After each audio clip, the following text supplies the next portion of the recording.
Having finished Silent Hill 2's remake and the original twice each this week, and after chatting to many of you who watched my last video, it turns out there are many more horrifying details hidden in Silent Hill 2's remake. Let's get right into it, and do be warned, there will be spoilers throughout. Previously, I pointed out that the room James Sunderland's wife Mary was bedridden in can be found in the Woodside apartments, but it actually appears repeatedly. While exploring the labyrinth, you come across it not once, not twice, but 3 times as you work through a trio of combat challenges, with the bed and surrounding room becoming more dilapidated the further you progress. It could be a reference to Mary's continually deteriorating health, with each visit representing one of her 3 years of sickness. See this recording from the original. How long does she have? I'm afraid I'm not sure.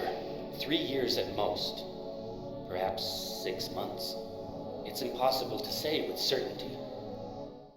Or it could simply be that Bloober Team packed the remake full of tasks which involve completing 3 different sections or objectives. Who knows? Speaking of Mary, you may have also noticed that the room James finds a deceased Maria in towards the end of the game is numbered 208. She seems to have succumbed to an illness similar to Mary's too, albeit in a far more rapid fashion, and there is an IV drip next to her. Soon after, while exploring the hotel, you can also hear the sound of a man crying outside its own room 208.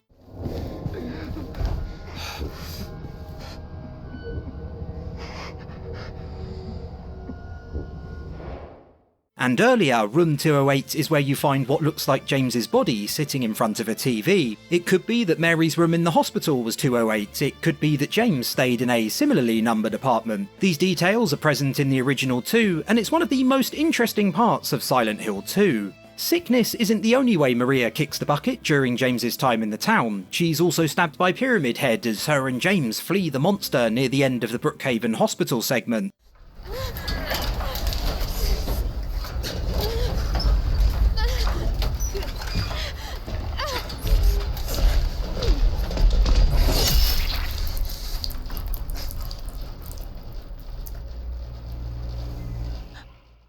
Prior to arriving at the hospital, you can find Maria examining the outfit she wore in the 2001 edition of Silent Hill 2, and if you head back to that same room after the town has gone dark, you'll find the dress now has a stab wound, reflecting what has just happened. This next one isn't exactly a detail, and I'm actually hoping someone watching who's cleverer than myself might have figured out what it means. In Heaven's Night, there are 3 posters which can be examined. One shows part of a woman's face and has the word lost written in its bottom left corner. Another is a woman's torso and the word bye, while a third looks like a leg and features no words. Considering you can examine them, I'm sure they mean something, but I've not got a clue what. Let me know if you have any idea. In my last video, I speculated that the ring seen in the Lost and Found box in Heaven's Night could potentially be James's, as we can see the outline of where he once wore his during the game's opening cinematic. However, if you listen closely as that same cutscene begins, you can actually hear the sound of what may well be his ring falling into the sink.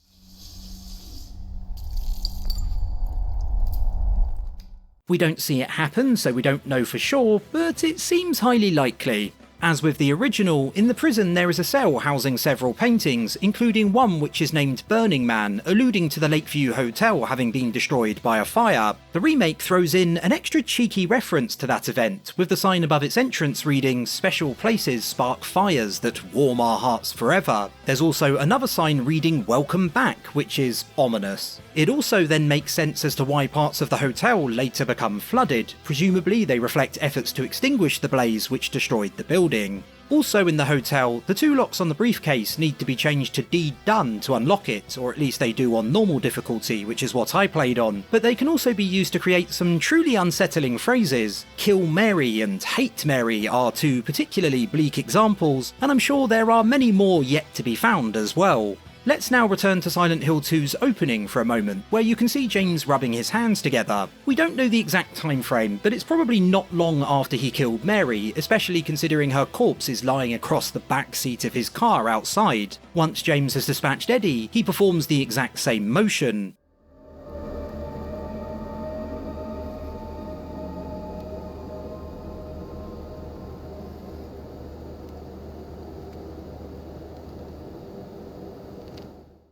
It seems to be an action he repeats to help calm himself down after killing. In the cinema, there are lots of posters, and those posters seem to vaguely apply to James's situation, although some may be a bit of a stretch. One includes the subtitle "Back for a Happier Ending," perhaps a reference to James returning to Silent Hill. Another looks like the tunnel and archway leading to Rosewater Park, the connotation behind "Remember Her" should be obvious, and the artificial sky is likely a nod to Vanilla Sky, a film about a man living in a dream world, somewhat mirroring James's situation. It's also been suggested that he and Mary feature in some of the posters, but I didn't really get that impression personally.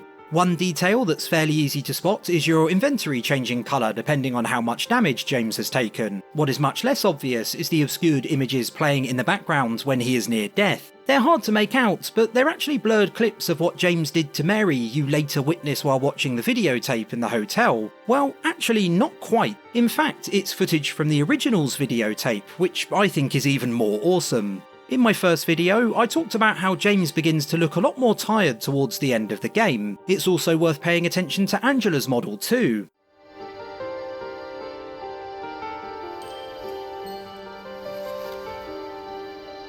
Are you afraid? If you look closely, you can see she's bitten down her fingernails due to anxiety. Very early on, while hunting for the missing jukebox button, you search an apartment and eventually find it after James sticks his hand into a strange hole. Unfortunately, I don't have footage of Silent Hill 4 The Room and so can't show you directly, but the bathroom in question, and possibly even the apartment as a whole, are a dead ringer for that featured in Henry Townsend's much maligned sequel. It's a nice accompaniment to Silent Hill 3's Room 106 callback, which you can check out by clicking the card on screen now. Last but not least, there are two musical details I really enjoyed. First, if you keep playing the piano in the Lakeview Hotel after meeting Laura, you'll hear notes that sound familiar.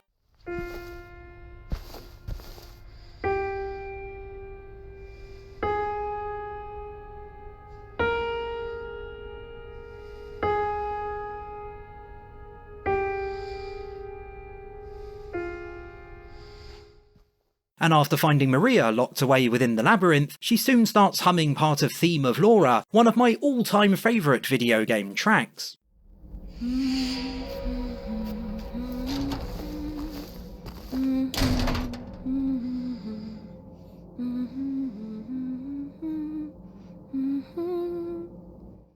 So there we have it, a second video covering more of the details in Silent Hill 2's remake, and I'm sure I've still not scratched the surface. There are tons of reference to the original too that I've not bothered to mention, simply because there's loads of them, and they're all mostly just objects lying around or similar. I'm also satisfied that I've now found enough, so that will be it for me when it comes to detail spotting in this game. And with that, thanks for watching the video, boys, girls and viewers trapped in a haunting dream world. If you enjoyed it, do consider liking, subscribing and sharing anything you think I've missed, and all's well, we'll catch up again soon.